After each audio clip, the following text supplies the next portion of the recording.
الحمد لله رب العالمين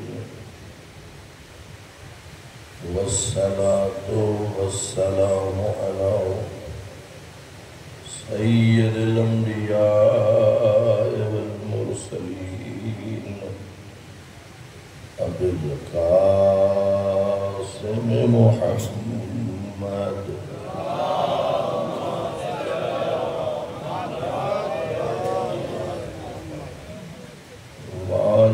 الطيبين الطاهرين المعصومين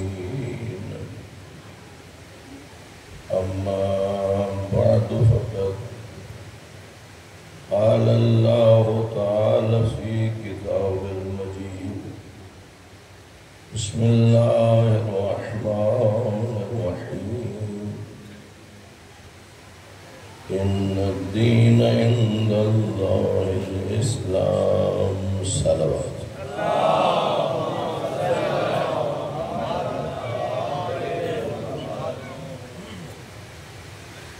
سامعین محترم،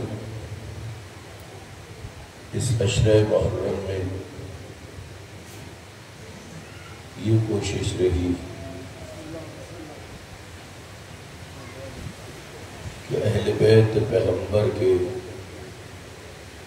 فضائل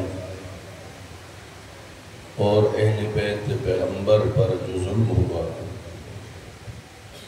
اسے پہنچایا جائے، اور زیادہ جو گفتگو تھی وہ امیر کائنات امام علی علیہ السلام کے متعلق ہے۔ فقط مشکل اتنی بنی، وہ جو بنی امیہ نے بغض علی میں آ کے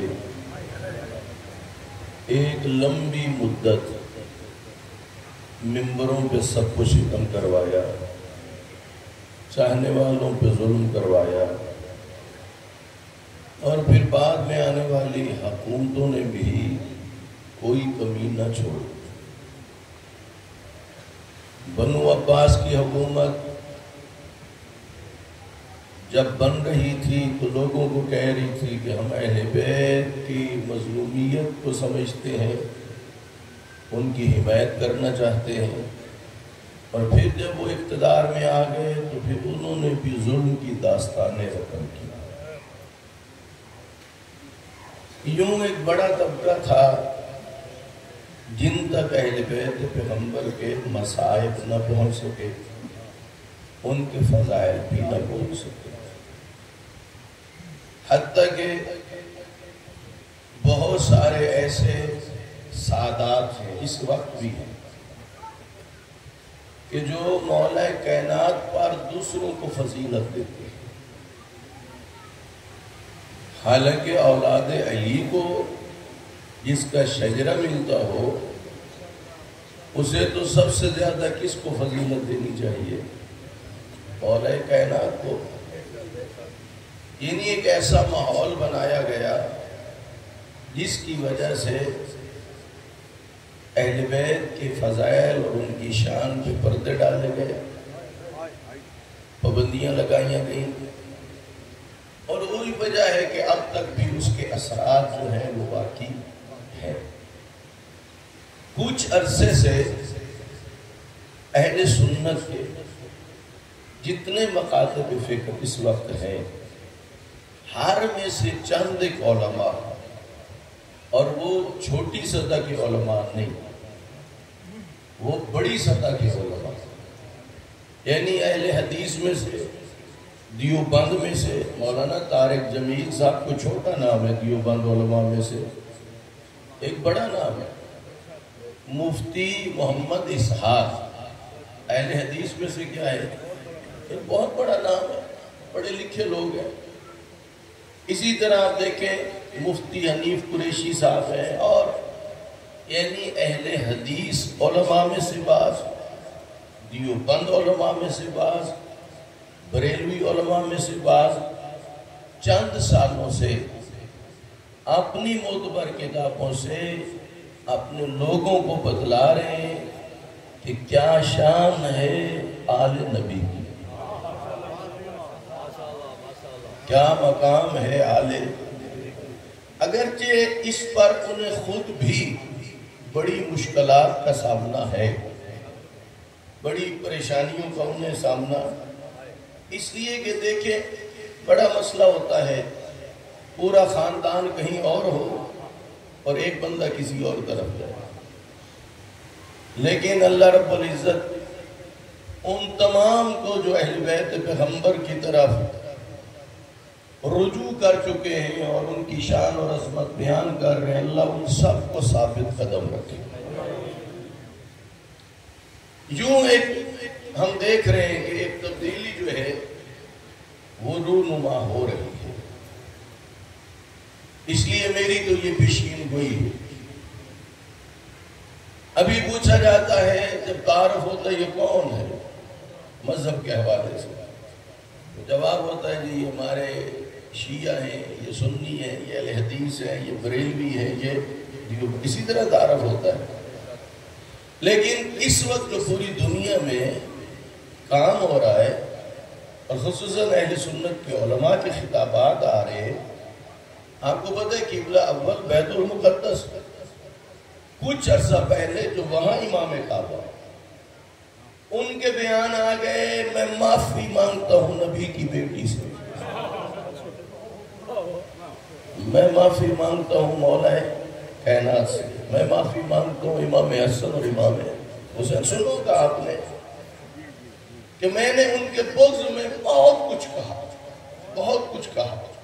اب دیکھو اتنی بڑی سطح کا جب عالم بات کرے گا تو آخر کچھ اس کے بھی تو چاہنے والے ہیں نا، کچھ اس پر بھی تو اعتماد کرنے والے ہیں نا، اس لیے میری پیشین گوئی ہے۔ ابھی زیادہ بات ہوتی ہے شیعہ ہے یا سنی، وہ وقت دور نہیں ہے، یہ بات کم رہے گی، پھر یہ پوچھا جائے گا تو حسینی ہے یا یزیدی ہے۔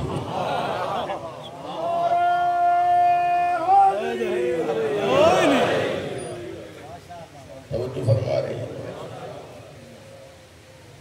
اس لیے سامعین محترم،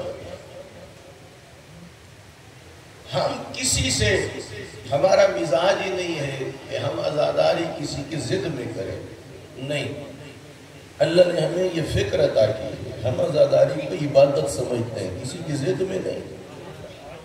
ہم فضائل اہل بیت کسی کو جلانے کے لیے نہیں پڑھتے، اس لیے پڑھتے ہیں کہ اللہ نے واجب کر دیا ہے۔ توجہ فرما رہے ہیں۔ اس لیے یہ جو کچھ بھی ہے، میں نے گزشتہ مجالس میں آپ کو عرض کیا تھا کہ اہل سنت کا عالم کہہ رہا ہے اور وہ نقل کر رہے ہیں حضرت ابوبکر سے کہ وہ فرما رہے ہیں محمد کا قرب چاہتے ہو تو آل محمد کا قرب تلاش کرو۔ تو فرما رہے ہیں۔ اس لیے ہم تو خود یہ چاہتے ہیں کہ روز قیامت اللہ کے نبی ہماری شفاعت کرے، اور اس لیے ہم ان کی آل سے کرتے ہیں محبت، ان کی آل سے کرتے ہیں پیار۔ اللہ نے ان کی محبت کو بھی واجب کیا ہے اور ان کی اطاعت کو بھی اللہ نے واجب کر دیا۔ میں آپ کی خدمت میں خطبہ غدیر بیان کر رہا تھا، ہے سب کے ذہنوں میں، سب تیار ہے، اس لیے بیان کر رہا تھا کیوں تو آپ نے کئی مرتبہ سنا کہ پیغمبر نے خطبہ دیا جو خطبہ غدیر ہے، لیکن یہ بھی تو پتہ ہونا چاہیے کہ پیغمبر نے فرمایا کیا تھا۔ میں نے اس سال اس خطبے کو جب لکھنا شروع کیا، چونکہ مجھے جب بھی فراغت ملتی ہے تو میں گھر میں بیٹھتا ہوں اور آپ مومنین کے لیے نیاز تیار کرتا ہوں گھر میں بیٹھتا ہوں، اور وہ نیاز اس ممبر سے کرتا ہوں تقسیم۔ ادھر بھی بعد میں نیاز تقسیم ہوتی ہے نا ہر روز، ایک وہ نیاز ہے اور ایک یہ نیاز ہے، اور یہ نیاز جو میں بیٹھ کے تیار کرتا ہوں وہ اللہ کا کلام ہوتا ہے، معصوم کا فرمان ہوتا ہے۔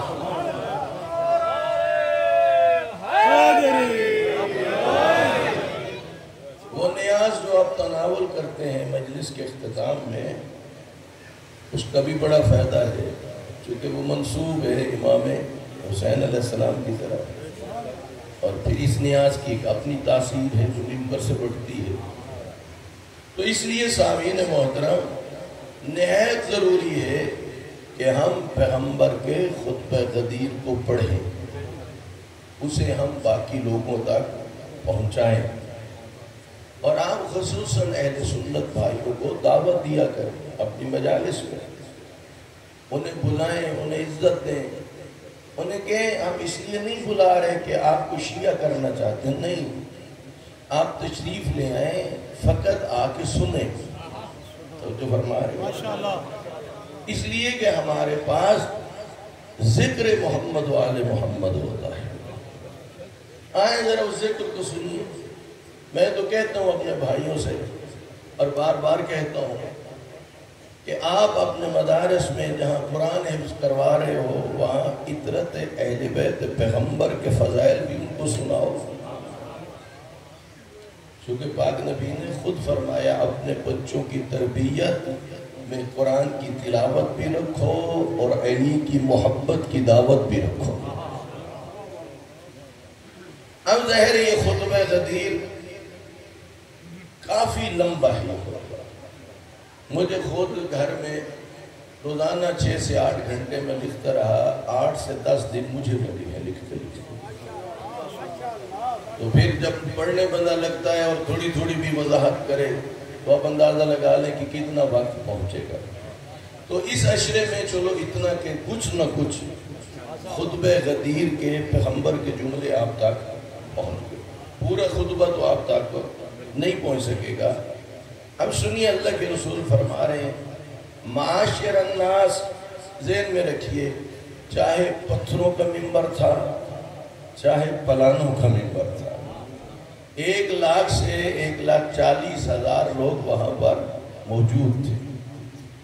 معاشر الناس ھذا علی، اے لوگو یہ علی ہے۔ لگتا ہے مولا علی ساتھ کھڑے ہیں اور بتلا رہے ہیں یہ علی ہے۔ انصرکم، تم میں سب سے زیادہ میری مدد کرنے والا یہی علی ہے۔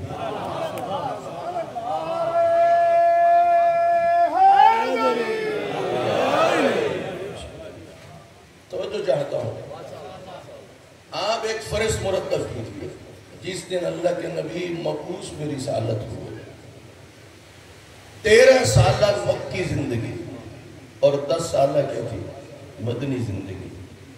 آپ قدم قدم پہ دیکھیے، کیا علی سے بڑھ کے بھی کسی نے پیغمبر کی مدد کی؟ جنگ بدر میں کون نظر آتا ہے؟ جنگ احد میں کون نظر آتا ہے؟ جنگ خندق میں کون نظر آتے ہیں؟ جنگ خیبر میں کون نظر آتے ہیں؟ یہی بات تو پیغمبر بتلا رہے ہیں، لوگوں سب سے زیادہ میری مدد کرنے والا علی ہے۔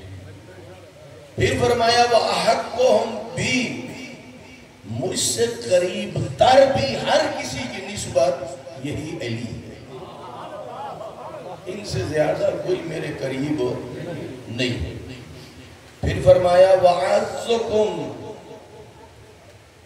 اور میری نگاہ میں سب سے عزیز یہی علی ہے۔ تو جو فرمانا ہے کہ بات پہ غور کرنا، میری نگاہ میں سب سے زیادہ یہی عزیز ہے، کون بھلا؟ میرے مولا علی۔ پھر فرما رہے ہیں واللہ عز و جل وَأَنَا عَنْهُ، فرمایا اللہ اور میں دونوں اس سے راضی ہیں۔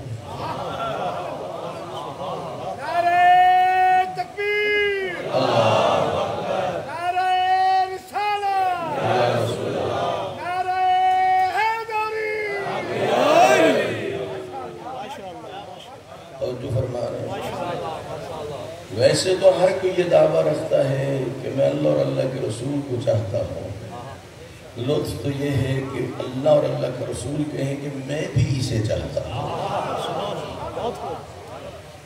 پیغمبر نے فرمایا قرآن مجید کی جو بھی آیت رضا کے عنوان سے ہے، جو بھی آیت وَمِنَ النَّاسِ مَن يَشْرِي نَفْسَ ابْتِغَاءَ مَرْضَاتِ اللَّهِ، فرمایا قرآن میں جو بھی آیت اتری ہے اور رضا کے بارے میں ہے، کہا وہ آیت علی کی شان میں نازل ہے، اور فرمایا جہاں بھی یا ایھا الذین آمنوا کہا گیا ہے اس کا پہلا مخاطب خدا کے نزدیک وہ میرا بھائی علی ہے۔ فرمایا ہر آیت مد، یعنی جس آیت میں تعریف ہوئی ہے نا، جس آیت میں کچھ آیات ہیں جن میں ہوئی ہے مذمت اور کچھ میں کیا ہوئی ہے تعریف، فرما رہے ہیں کہ ہر وہ آیت جس میں تعریف ہوئی ہے وہ آیت بھی میرے بھائی علی کی شان میں نازل ہوئی، اور فرمایا حل عطا میں جنت کی شہادت اسی کے حق میں دی گئی ہے، اور یہ سورہ اس کے علاوہ کسی غیر کی مد میں نازل نہیں کی گئی۔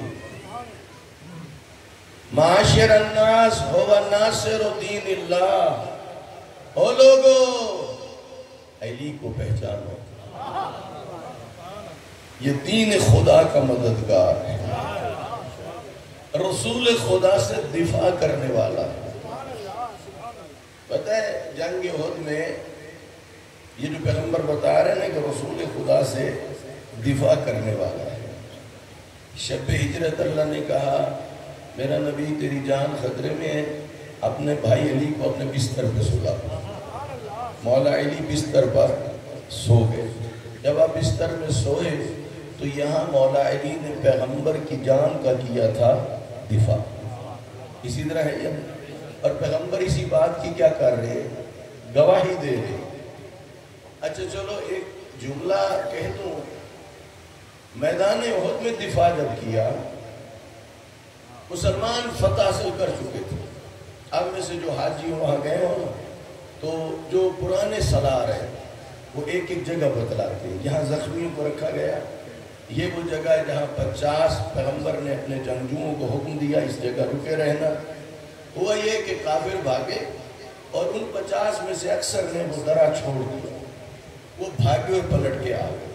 اب اتنا بڑا حملہ تھا کہ مسلمانوں کے قدم اکھڑ گئے اور ایسے حالات بن گئے کہ مولا علی اور چند افراد ہوں گے جو پیغمبر کے ساتھ تھے، باقی سب دوسری طرف جا رہے تھے۔ اس وقت پیغمبر نے پوچھا یا علی جب سب چلے گئے تو تم کیوں نہیں گئے؟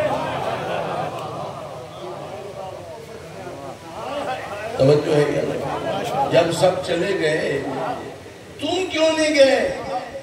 تو مولا علی نے پیغمبر کی خدمت میں عرض کی، یہ تو معرفت کی بات ہے نا کہ علی کی نگاہ میں پیغمبر کا مقام کیا ہے، علی کی نگاہ میں پیغمبر کی جان کس قدر قیمتی ہے۔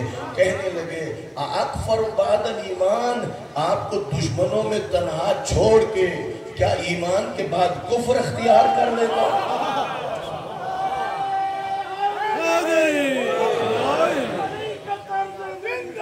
منافقت کی موت ہے، علی کا طرز زندگی منافقت کی موت ہے، اے ہماری کرشگاہ کربلا کربلا، حق کا سیدھا راستہ کربلا کربلا، حسینیوں کی زندگی عقیدہ و جہاد ہے، شہید کربلا کا غم نجات ہے حیات ہے، نعرہ حیدری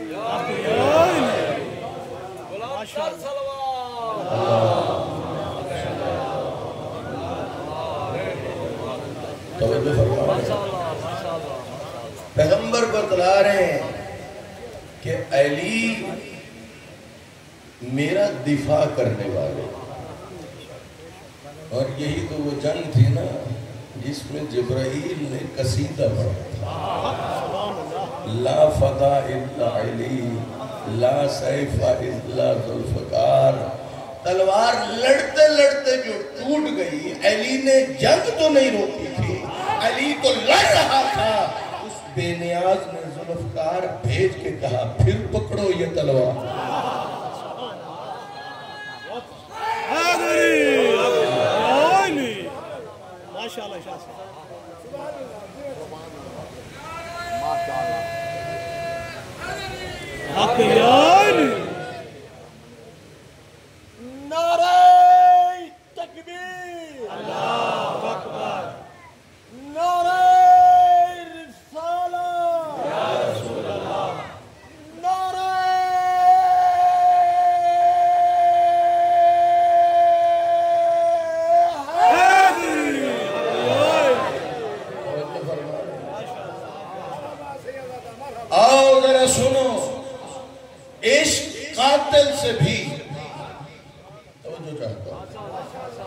عشق قاتل سے بھی، مقتول سے ہمدردی بھی،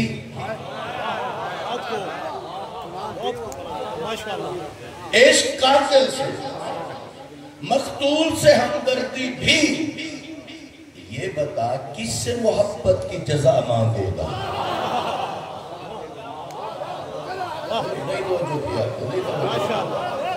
عشق قاتل سے بھی، مقتول سے ہمدردی بھی، یہ بتا کس سے محبت کی جزا مانگے گا؟ سجدہ خالق کو بھی، ابلیس سے یارانہ بھی، سجدہ خالق کو بھی، ابلیس سے یارانہ بھی، حشر میں کس سے عقیدت کا صلہ مانگے گا؟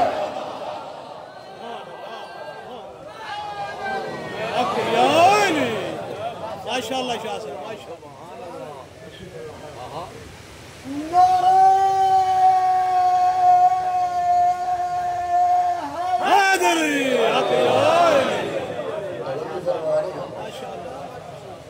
بات پہنچ رہی ہے۔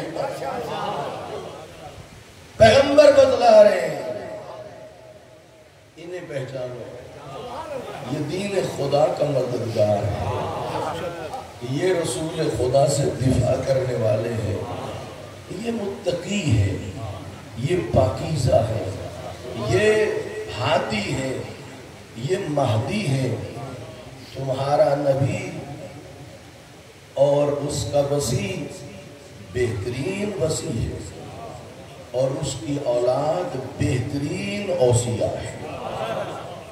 پھر پیغمبر نے مولا علی کی ایک فضیلت کی طرف اشارہ کیا، چونکہ پیغمبر کی نسل اولاد نرینہ تو نہ تھی، کدھر سے چلی؟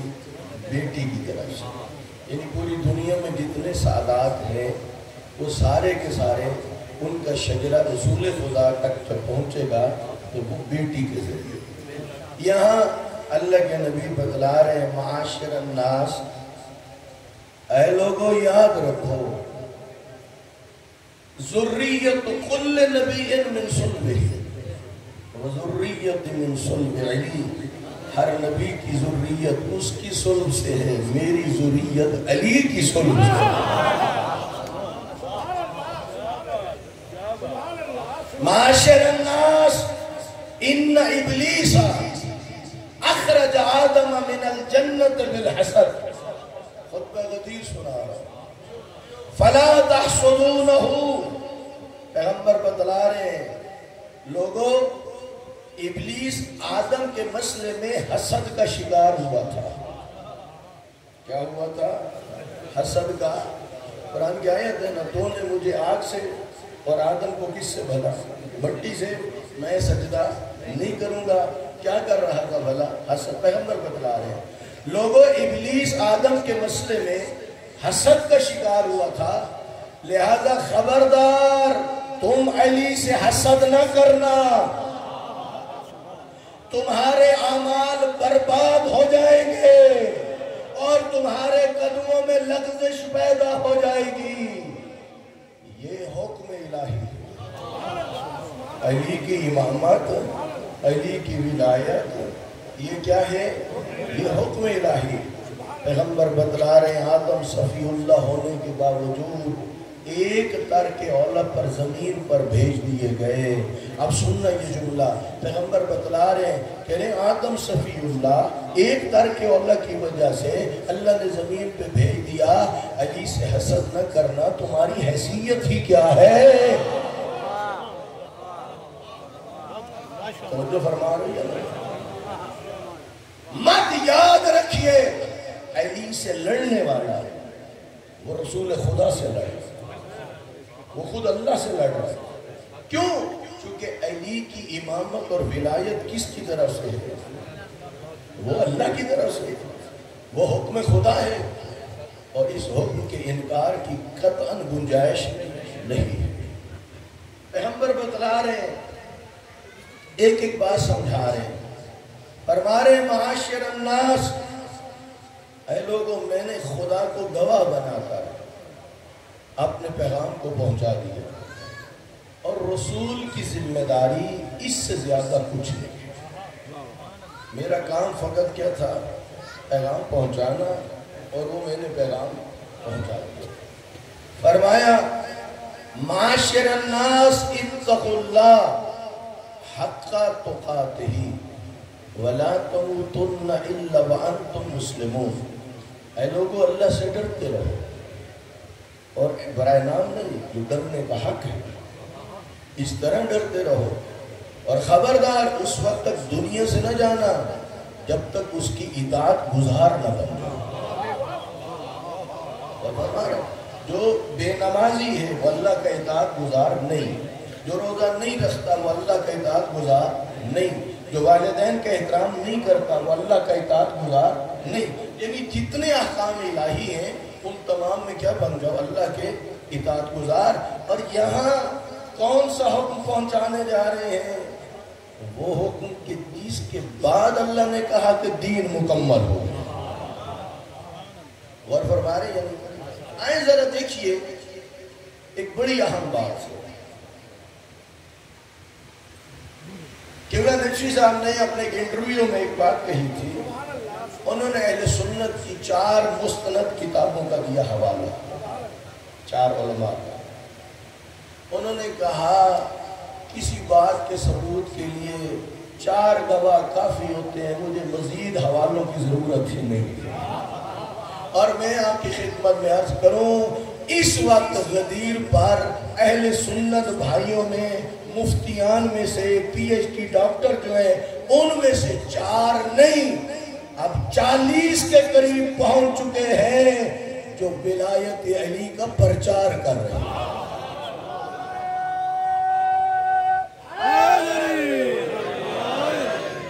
اور جو فرما رہی ہے، اب اگر ہمیں کوئی کہے فلاں اگر لکھے گا تو فلاں کہے گا تو اب وہی علی کی فضیلت نہیں لکھے گا جو بغض علی کی بیماری کی بھیڑ چڑھ چکا۔ جو نسبی ہے وہ نہیں لکھے گا، ورنہ باقی سب مسلمان کیا کر رہے ہیں؟ وہ لکھ رہے ہیں، وہ بیان کر رہے ہیں۔ اب ایک تعداد اہل سنت اور تمام شیعہ جب پیغمبر نے مولا علی کی ولایت کا کیا نا اعلان، اس وقت اللہ نے یہ آیت بھیجی، الیوم یائس الذین کفروا من دینکم، آج کے دن کافر اے نبی تیرے دین سے مایوس ہو گئے، فلا تخشوہم، ان کافروں سے ڈرنے کی کوئی ضرورت نہیں، وخشونی، مجھ سے ڈرو۔ علماء نے لکھا کیا مطلب؟ بیرونی خطرات ٹل چکے ہیں، اندرونی خطرات شروع ہو رہے ہیں۔ اور فرما رہے ہیں وہ جو بیرونی خطرات ہیں وہ کفار و مشرکین کی طرف سے تھے، جو اندرونی خطرات ہیں وہ منافقین کی طرف سے ہیں۔ اب خدا فرما رہا ہے الیوم اکملت لکم دینکم، آج میں نے تمہارے لیے تمہارا دین مکمل کر دیا۔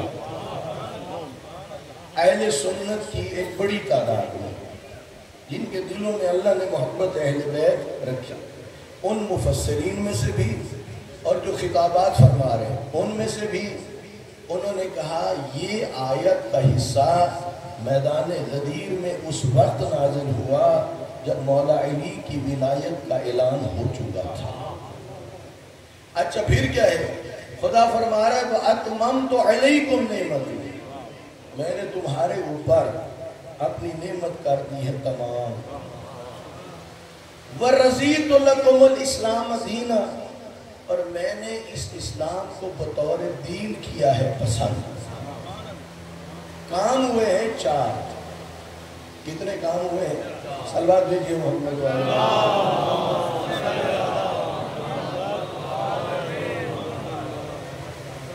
چار کام ہوئے ہیں۔ اگر میری مدد کریں گے تو آسانی ہوگی۔ گن لیتے ہیں۔ ایک ہے دن جس میں کافر مایوس ہوئے، اسی دن دین کی تکمیل ہوگی۔ کتنے کام ہو گئے؟ 2۔ نعمت تمام ہو گئی۔ اور اللہ نے اسلام کو بطور دین پسند کر دیا تو کتنے کام ہو گئے؟ 4. پھر سمجھیے کافر کیا ہوئے؟ مایوس. دین ہوا مکمل، نعمت ہو گئی تمام، اور اسلام کو بطور دین اللہ نے کر لیا پسند. کتنے کام ہوئے؟ 4.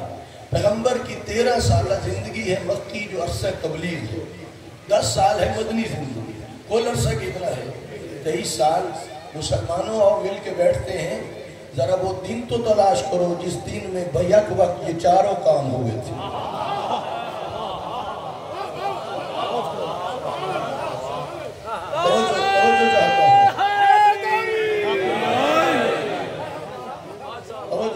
مسلمانوں اور مل کے بیٹھتے ہیں. چلو اس 23 سال میں جو بڑے معروف دن ہیں، بڑے مشہور دن ہیں، اور ذرا ان کو دیکھتے ہیں. عید مبعث، جس دن پیغمبر مبعوث پہ رسالت ہوئی، یعنی تبلیغ کا پہلا دن. آیا کہہ سکتے ہیں کہ الیوم سے مراد وہ دن ہے؟ کہہ سکتے ہیں. اس دن 4 کام ہوئے، کافر مایوس ہوئے. ابھی تو آغاز ہو رہا ہے تو مایوسی کیسی؟ ابھی آغاز ہو رہا ہے تو دین کی تکمیل کیسی؟ ابھی تو آغاز ہو رہا ہے، اتمام نعمت کیسی؟ نہیں. اچھا پھر دیکھیے جب مسلمان حبشہ کی طرف جا رہے تھے، اس دن کو کہہ دیں کہ 4 کام ہوئے؟ نہیں. مایوسی کا مطلب پتہ کیا ہوتا ہے؟ اگر کوئی کسی کے پیچھے لگا ہوا ہے اور وہ ہمت نہ ہارے، بار بار شکست کے باوجود پیچھا نہ چھوڑے، اس کا مطلب ہے وہ مایوس ہو نہیں. غور فرما رہی ہے ماشاءاللہ. اگر یہ مایوس ہوتے تو شب ہجرت پیغمبر کے گھر کا محاصرہ نہ کرتے، اور جب ہجرت کر کے گئے اگر یہ مایوس ہوتے تو غار ثور وہاں تک نہ پہنچتے. بات پہنچ رہی ہے. اور جب پیغمبر نے کہا تھا یا علی میں جا رہا ہوں، میرے بعد امانتیں لوگوں کو دے دینا، اور گھر والوں کو لے کے میرے پیچھے آنا. علی مولا حکم پیغمبر پہ جا رہے تھے، یہ کافر آ کے سامنے کھڑے ہو گئے.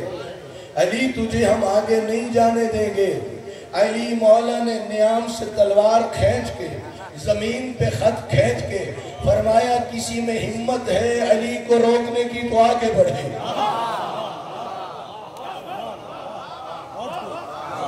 لیکن رکے نہیں.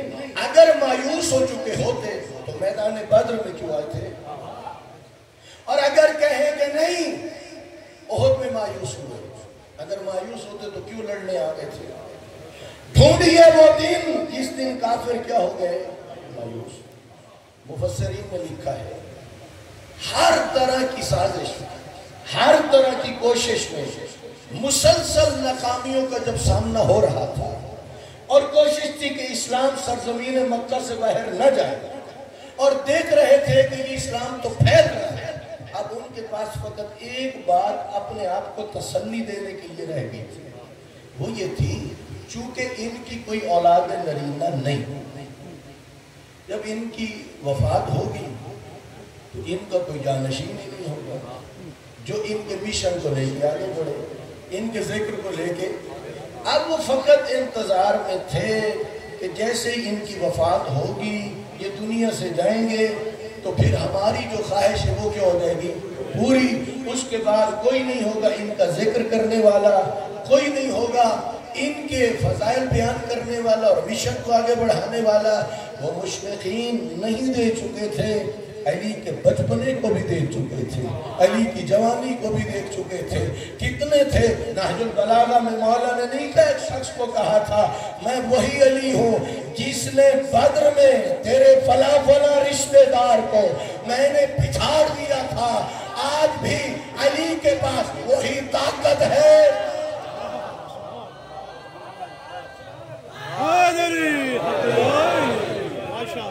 کیا وہ لوگ بڑے بڑے بہادر، بڑے بڑے جنگجو نہیں دیکھ چکے تھے؟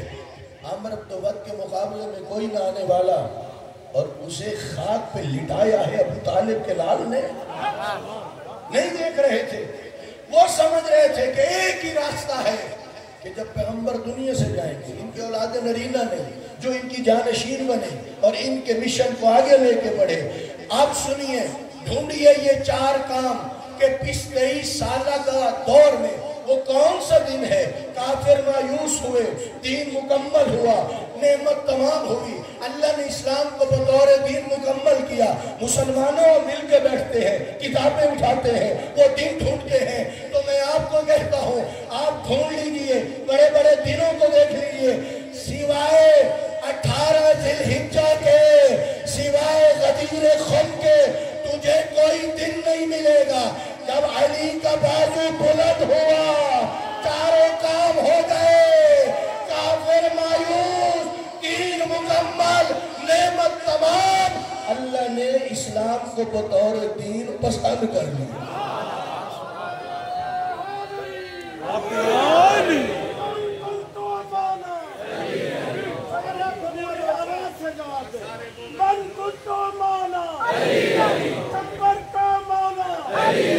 سلیمان کا مانا، سلیمان کا مانا، فاروق اعظم، فاروق اعظم، صدیق اکبر، صدیق اکبر، ہم سب کا مانا. نعرہ توجہ فرما رہے ہیں؟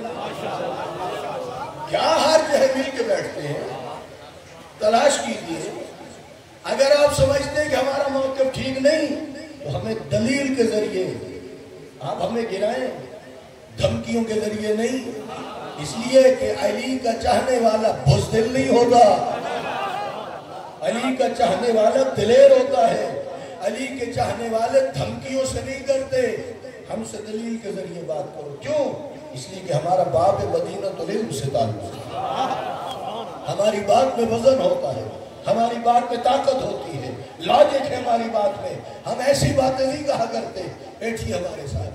اب ذرا سمجھیے، سارے شیعہ علماء اور ایک معتبر تعداد اہل سنت علماء میں سے ناسبیوں کو رہنے دیں، وہ کبھی نہیں سدھریں گے. بغض علی رکھنے والے کبھی نہیں سدھریں گے.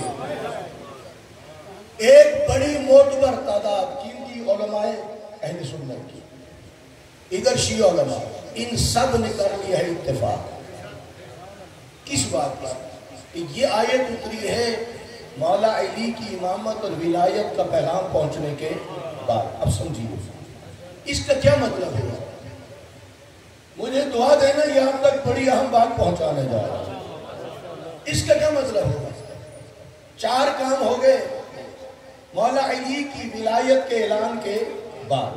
کافر اس لیے مایوس ہوئے، جس علی کا مقابلہ امر وقت نہیں کر سکے گا، ہمارا باپ نہیں کر سکا تو ہم کیا کریں گے. یہودی دیکھ رہے تھے ہمارے بڑے مرحب ہمدر جس سے نہیں لڑ سکے، اس علی سے ہم کیا لڑیں گے. یہ کیا ہو چکے تھے؟ مایوس. دوسرا کام کیا ہوا؟ اللہ نے احکام بھیجے لیکن کسی اپنے حکم کے ساتھ نہیں کہا کہ میں نے دین کو کیا ہے مکمل. نماز کا حکم بھیجا لیکن نہیں فرمایا کہ میں نے دین کو مکمل کیا. روزے کا حکم بھیجا، نہیں فرمایا کہ میں نے دین کو مکمل کیا. لیکن ولایت علی کے بعد فرمایا میں نے دین کو کر دیا ہے مکمل. پھر فرمایا میں نے نعمت کو کر دیا ہے تمام. اب اللہ فرما رہا ہے یہ دین مکمل ہوا ہے ولایت علی کا. شروع ہوا تھا عقیدہ توحید سے، مکمل ہوا ولایت. اتنا بتلاؤ جب اہل سنت کے معتبر علماء بھی ہمارے ساتھ ہیں اور وہ فرما رہے ہیں کہ اب اللہ نے اس دین کو کیا ہے، اس اسلام کو بطور دین کیا ہے پسند. یعنی اللہ یہ بتا رہا ہے توحید سے شروع ہوا، احکام آتے رہے، آخر میں آئی ولایت، میں نے دین کو کر لیا ہے پسند. اس کا مطلب یہ ہے جن جن مسلمانوں کا دین ولایت علی کے بغیر ہے وہ دین اسے پسند بھی نہیں. نہیں توجہ کی آپ نے، نہیں توجہ کی آپ نے، نہیں توجہ کی آپ نے. اللہ کو کون سا دین اسلام پسند ہے؟ جس کی تقریر کس پر ہوئی ہے؟ ولایت علی پر. توجہ چاہتا ہوں، سمجھیے اس بات کو. اللہ کو کون سا اسلام پسند ہے؟ گویا یاد رکھ لے بغض علی میں آ کے علی کی ولایت کا منکر بن کے تو جس دین پہ کھڑا ہے اللہ کو تیرا یہ دین بھی پسند ہے.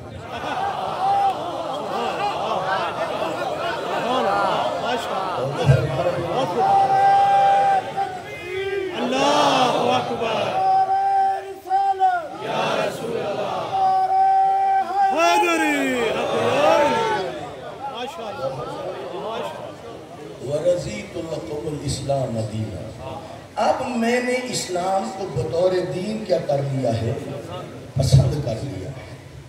اس کا مطلب یہ ہے ہم ولایت علی پہ اس لیے ایمان رکھتے ہیں کہ اللہ کو جو یہ دین پسند اس وقت اظہار فرمایا جب باقی احکام کے بھیجنے کے بعد اللہ کے حکم سے مولا علی کی ولایت کا اعلان. یہاں سلسلہ نبوت ختم. اب اللہ نے ایک نظام دیا جس کا نام ہے نظام امامت و ولایت. یہاں دو چیزیں موضوع بحث بنے. آج گفتگو نہیں ہو سکتی, فقط خاکہ آپ کے ذہن میں آ گئے. ایک ہے مولا کائنات کی اور آپ کے 11 بیٹوں کی امامت اور ولایت, یہ ایک بات ہے. دوسرا ہے نظام امامت اور ولایت, یہ کیا ہو گئی؟ یہ دوسری بات. بہت سارے لوگ ہیں جنہوں نے پہلی بات کو سمجھا اور دوسری بات کو نہیں سمجھا. دوسری بات کو سمجھنے کا فائدہ کیا ہوگا؟ فائدہ یہ ہوگا کہ آپ کے ذہن میں آ جائے گا کہ یہ ہستیاں ہیں دین کی محافظ. انہیں جتنا بھی خرچ کرنا پڑا انہوں نے دین کو کیا کرنا ہے؟ بچانا ہے. انہوں نے دین کو باقی رکھنا ہے. اس لیے یہ دو چیزیں ہوتی ہیں موضوع بحث. یہی وجہ ہے کہ حضرت امام حسین علیہ السلام نے اسی دین کو بچانے کے لیے مظلوم کربلا نے اتنی بڑیاں قربانیاں دی. تو جو فرما رہے ہیں اس وقت اقتدار کس کے پاس تھا؟ یزید کے پاس. آج کے 16-17 ممالک کا اکیلا بادشاہ کون تھا؟ یزید تھا. حضرت امام حسین کے پاس تو اقتدار نہ تھا. اب سنیے یہ جملہ, ایک پل کی تھی بس حکومت یزید کی. تو جو چاہتا ہے ایک پل کی تھی بس حکومت یزید کی, صدیاں حسین کی ہیں زمانہ حسین.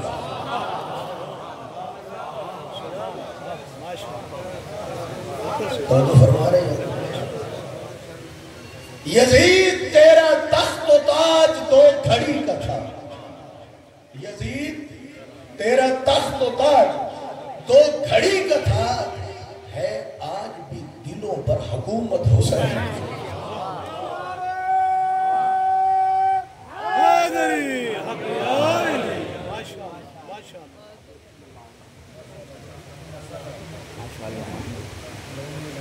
نعرہ تکبیر, اللہ اکبر, بسم اللہ بسم اللہ. نعرہ تکبیر, اللہ اکبر, نعرہ رسالہ یا رسول اللہ, نعرہ حیدری اور جو فرما رہے ہیں اصل میں اشعار کا سہارا اس لیے لیتا ہوں کہ سمندر کوزے میں سما جاتا. تو جو فرما رہے ہیں سنیے ذرا, کربلا میں ایک طرف پانی کا دریا تھا. کربلا میں ایک طرف پانی کا دریا تھا تو دوسری طرف پیاس ہی پیاس تھی. حیرانگی کی بات ہے جو پانی پیتے رہے وہ مر گئے اور جو پیاسے تھے وہ زندہ رہے.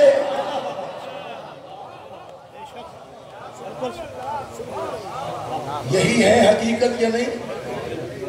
تو جو فرما رہے ہیں مجھے تاریخ میں لکڑیوں اور پتھروں کے منبر پر بہت خطیب ملے مگر خدا کی تعریف کرتے ہوئے نیزے کے منبر پر صرف حسین بھی ہے.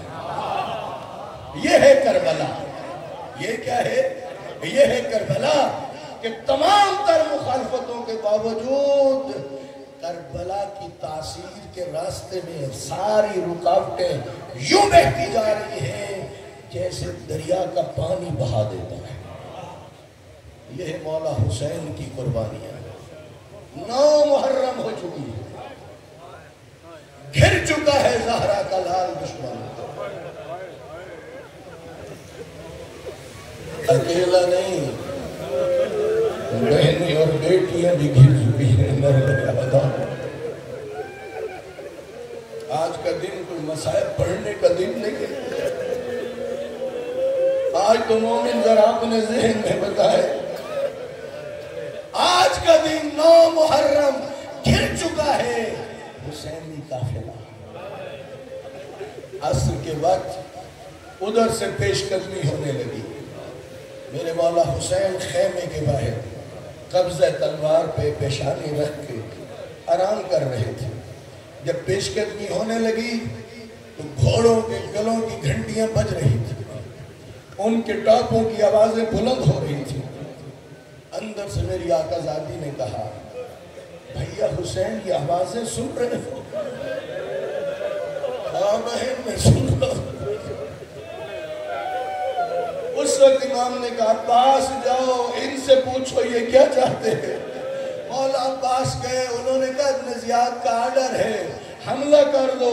حضرت عباس نے کہا رک جاؤ میں پوچھتا ہوں میرے مولا حسین کیا فرماتے ہیں. وہ واپس آیا اور امام حسین کی خدمت میں عرض کیا. امام نے فرمایا عباس انہیں سمجھاؤ ہمیں اللہ کی عبادت کا بڑا شوق ہے، تلاوت قرآن دعا و مناجات کا بڑا شوق ہے. رک جاؤ، یہ رات جو آ رہی ہے نا شب عاشور، یہ رات ہم اللہ کی عبادت میں گزارنا چاہتے ہیں. سعادت الدارین میں لکھا ہے شاید ایک وجہ یہ بھی ہو امام انہیں بھی موقع دے رہے تھے. تم بھی سوچ لو کس کے گلے پہ خنجر چلانا چاہتے ہو. تم بھی سوچ لو کس سے لڑنا چاہتے ہو. تم بھی سوچ لو ان خیموں میں کون سی بیوی آئی بیٹھی. انہیں بھی سوچنے کا موقع دیا. عزاداروں، اور ایک وجہ یہ بھی لکھی ہے کہ امام چاہتے تھے ذرا میں اپنوں کا بھی امتحان کروں. اور ایک وجہ بھی یہ بھی لکھی ہے چلو جس حد تک ہو سکے کچھ دفاعی انتظامات بھی کر لیے جائے. جب رات شب عاشور آئی ہے نا، یہ اہل بیت میں بڑی سخت شب تھی. مکمل طور پہ دشمنوں میں گر چکے تھے. انہیں اب یقین تھا کوئی نہیں پہنچ سکے گا. انہیں یقین تھا کوئی مدد کے لیے نہیں آ سکے گا. امام حسین نے اپنے اصحاب کو بٹھایا، ہاشمی کو بٹھایا. فرمانے لگے انہیں تم سے کوئی غرض نہیں ہے، انہیں مجھ سے دشمنی ہے. تم ایسا کرو رات کے اندھیرے سے فائدہ اٹھاؤ، تم سب یہاں سے چلے جاؤ. جب امام نے یہ کہا نا، سب سے پہلے حضرت عباس اٹھے. مولا بالفرض آپ کے بعد کوئی زندگی ہو، اس زندگی کو کیا کرنا جس میں زہرا کا لال اجرکم اللہ تیاری کرتے آؤ، پرسہ دیتے آؤ. اے دادارو، بڑی قدر و قیمت ان آنسوں کی جو غم حسین میں آتے ہیں. اس لیے کہ چھٹے امام نے فرمایا، کہا جب بھی رونا چاہو میرے جد حسین کو رویا کرو. جسے آسمان رویا، زمین روئی، مچھلیاں روئی، پرندے روئے. اے عزادارو میں کیسے بیان کروں. پھر اٹھا ہے سعید بن عبداللہ، کہنے لگا مولا یہاں تو ایک مرتبہ قتل ہونا ہے نا، اگر بالفرض یوں طے ہو یہ قتل کریں، ٹکڑے ٹکڑے کر دیں اور پھر میرے بدن کے جلا دیں، راکھ بنا دیں، اللہ پھر مجھے زندہ کرے. مولا میں پھر آپ کے ساتھ یہ پھر عمل دہرائیں. اگر 70 مرتبہ بھی دہرایا جائے اور پھر اللہ زندگی دے، زہرا کا لال میں تجھے چھوڑ کے جانے والا ہے.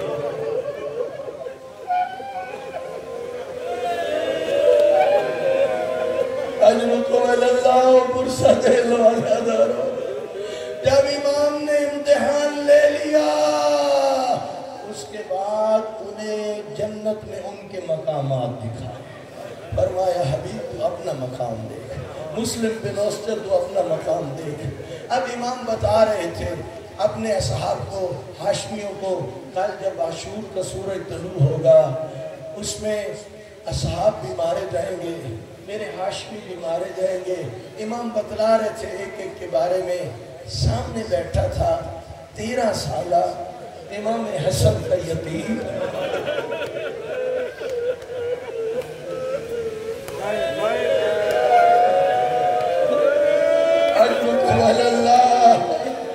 اتنا پوچھا چچا کیا ان شہداء میں میرا نام بھی ہے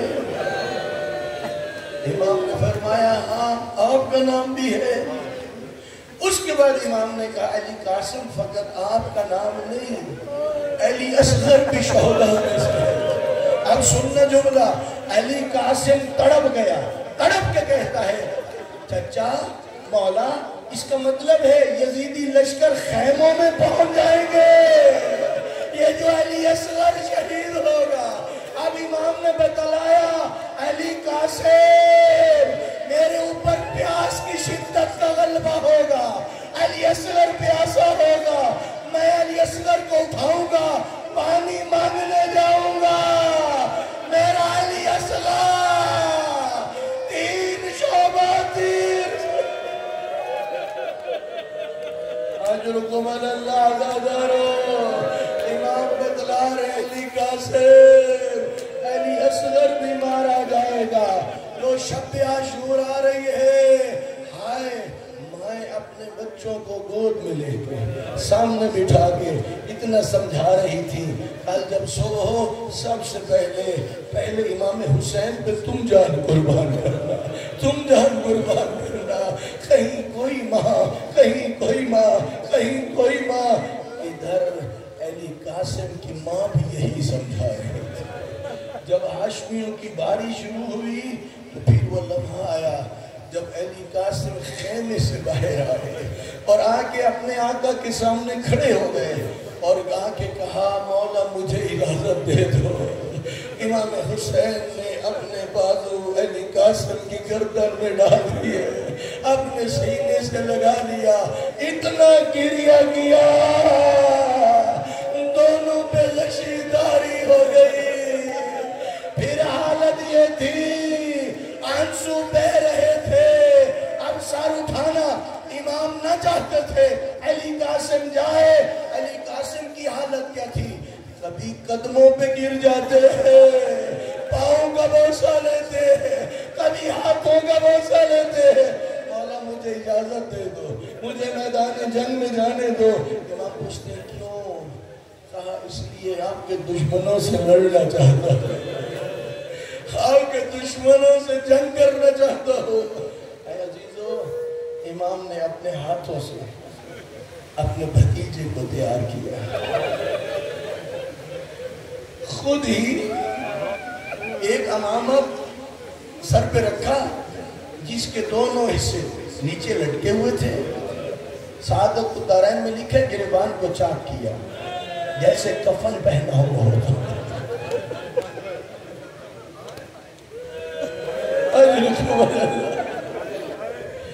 اب حمید ابن مسلم کہتا ہے